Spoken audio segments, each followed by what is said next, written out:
नमस्कार मित्रांनो, तर आज मी आलो आहे रेणुका माता मंदिर माहूर या ठिकाणी। आजच्या व्लॉगमध्ये मी तुम्हाला या मंदिराबद्दल संपूर्ण माहिती सांगणार आहे। चला तर मग आजचा व्लॉग स्टार्ट करूयात। महाराष्ट्रातील 3.5 शक्तिपीठातील एक पूर्ण पीठ म्हणजे माहूरची रेणुका देवी होय। या ठिकाणी रेणुका मातेच्या तांदळाची पूजा केली जाते। रेणुका मातेच्या तांदळाची का पूजा केली जाते याबाबत अनेक पुरातन कथा आहेत। त्यापैकी एका कथेनुसार माता पार्वतीने कुळन देशाच्या राजाच्या पोटी जन्म घेतला। तिचे नाव रेणू ठेवण्यात आले। शंकराचा अवतार मानल्या गेलेल्या जमदग्नी ऋषीसोबत तिचे लग्न झाले। सर्वांच्या मनोकामना पूर्ण करणारी कामधेनू गाय जमदग्नीकडे होती। राजा सहस्त्रार्जुनाला या कामधेनूचा मोह झाला। त्याने जमदग्नीकडे मागणी केली, मात्र ती त्यांनी फेटाळली।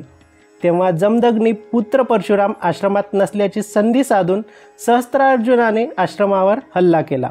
जमदग्नीला ठार केले आणि कामधेनू हिरावून नेली। त्यानंतर पुत्र परशुराम तेथे आले आणि त्यांनी हा प्रकार पाहून क्षत्रियांचा विध्वंस करण्याची प्रतिज्ञा केली।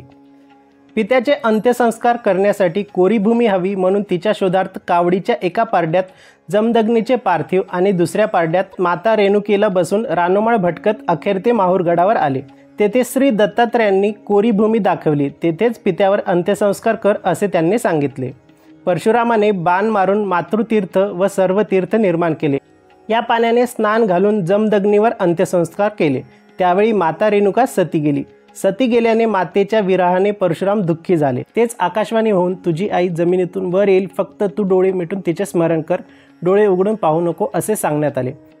परंतु परशुरामाची उत्सुकता शिगेला पोहोचल्याने त्यांनी लवकरच डोळे उघडून पाहिले। तोपर्यंत रेणुका मातेचे मुखच वर आले होते। हीच तांदळा स्वरूपातील मुख असलेली माहूरची रेणुका होय। माहूर गडावर कमलमुखी रेणुकेचे सुंदर कमलाकार मंदिर आहे। हे मंदिर अनादी काळापासून येथे असावे असे सांगण्यात येते। मंदिराच्या मुख्य दरवाजाची पुनर्बांधणी ही इसवी सन 1546 मध्ये झाली असून त्या संबंधीचा शिलालेख आपल्याला मुख्य दरवाजावर पाहायला मिळतो। हे मंदिर वास्तुशास्त्राच्या नियमानुसार उभारण्यात आले आहे। देवीचा मुखवटा हा 5 फूट उंचीचा आणि 4 फूट रुंदी इतका आहे। दक्षिणाभिमुख चांदीने मडविलेल्या प्रवेशद्वारातून आपण प्रत्यक्ष रेणुका मातेच्या मंदिरात प्रवेश करतो। देवीच्या विविध पूजा अर्चनेने व पुजाऱ्याच्या गाभाऱ्यातील मंत्रविधीने वातावरणात चैतन्य निर्माण होते।